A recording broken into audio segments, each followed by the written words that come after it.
The Ashford Asylum murders. In the autumn of 1907, on the outskirts of Yorkshire, England, the haunting ruins of Ashford Asylum loomed large.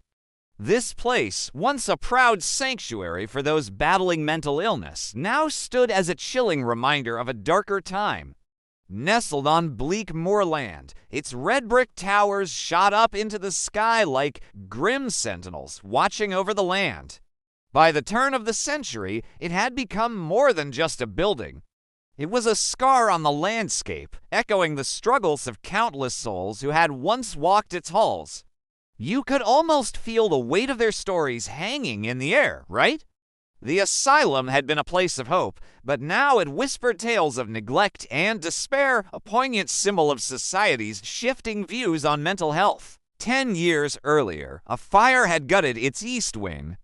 The flames spread quickly through wooden beams, collapsing roofs and trapping patients in their cells. The official report claimed faulty wiring had sparked the inferno. Locals, however, whispered of something else, of cruel experiments by doctors, of screams echoing long after the fire, of a shadow that lingered in the ruins. The asylum was abandoned, left to rot under ivy and rain, but not completely forgotten. By 1907, villagers began reporting strange things at night. Lights flickering in the shattered windows. Silhouettes moving across broken corridors.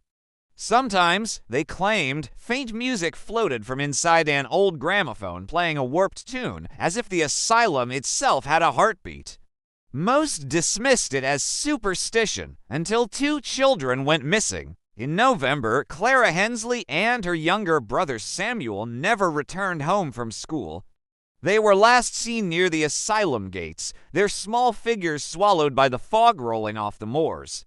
The village turned restless. Rumors spread. Some said the children had fallen into the marshes. Others insisted the asylum had taken them, that whatever haunted Ashford had finally reached out with hungry hands. The police were called, and Constable William Mercer was assigned to investigate. Mercer was in his 40s, a man hardened by years of service. He had buried friends, seen the worst of men, and was not easily shaken.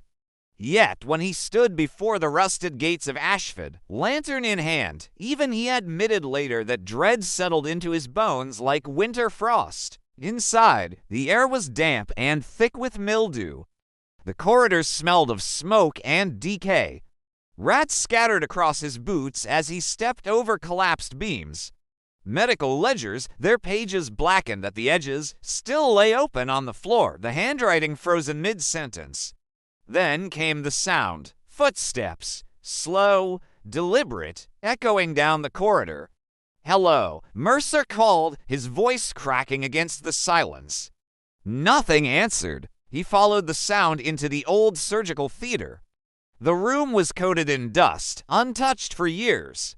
But on the operating table lay something recent, a child's satchel, torn at the strap. Mercer's hand trembled as he picked it up. Inside, stitched carefully, was a name * Clara Hensley, * one of the missing children. The case exploded. Search parties scoured the asylum, but no bodies were found. Instead, they discovered unsettling signs. Blankets neatly laid on the floor, a pile of canned food, candles burned low to stubs. Someone had been living there, someone who moved through those ruins like a ghost. The newspapers descended, hungry for a story. They gave the figure a name, * the Ashford Phantom, * parents pulled children indoors. At night, the asylum loomed against the skyline like a curse carved in stone, and then the killings began. In December, a farmer was found near the asylum gates. His throat had been cut so deep it nearly severed his head. Weeks later, a vicar was discovered inside the churchyard, his body posed with his hands folded neatly over his chest, his eyes sewn shut with coarse black thread.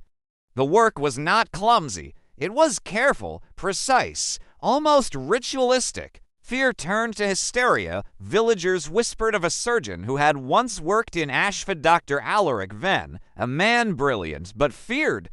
known for his unorthodox treatments, rumored to experiment on patients in ways that blurred the line between medicine and cruelty. When the fire consumed the asylum years before, Venn's body was never recovered. Scotland Yard sent Inspector Thomas Whitlock to take over. Whitlock was a tall, calm man, his presence sharp as a scalpel. Unlike Mercer, who admitted his dread, Whitlock showed no hesitation. He studied asylum records, piecing together what little survived the fire. One name returned again and again. Dr. Alaric Venn.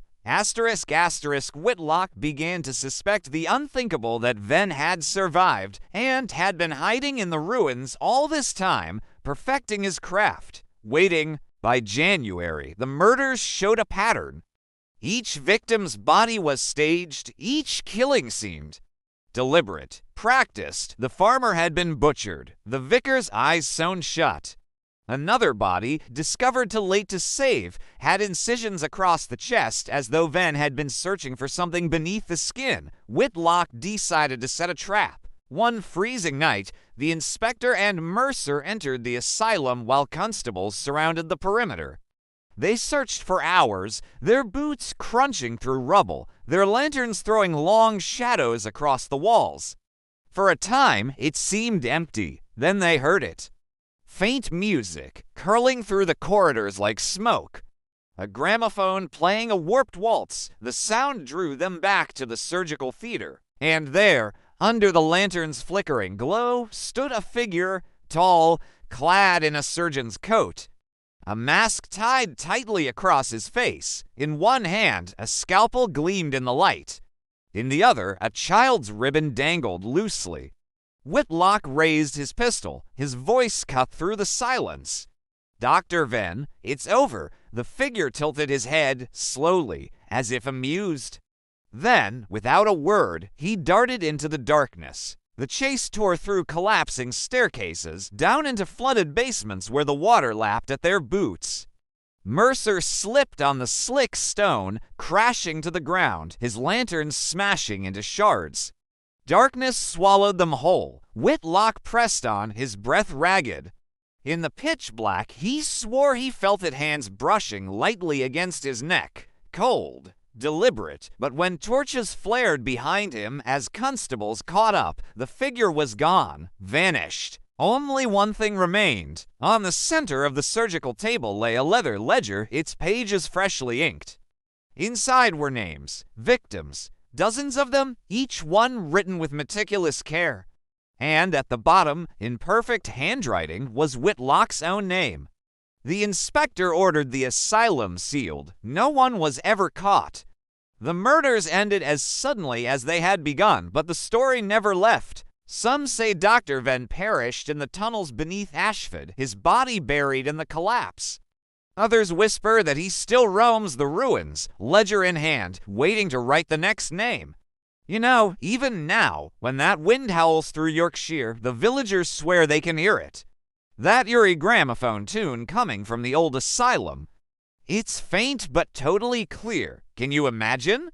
Calling, waiting for another name to be written in the ledger, perhaps yours.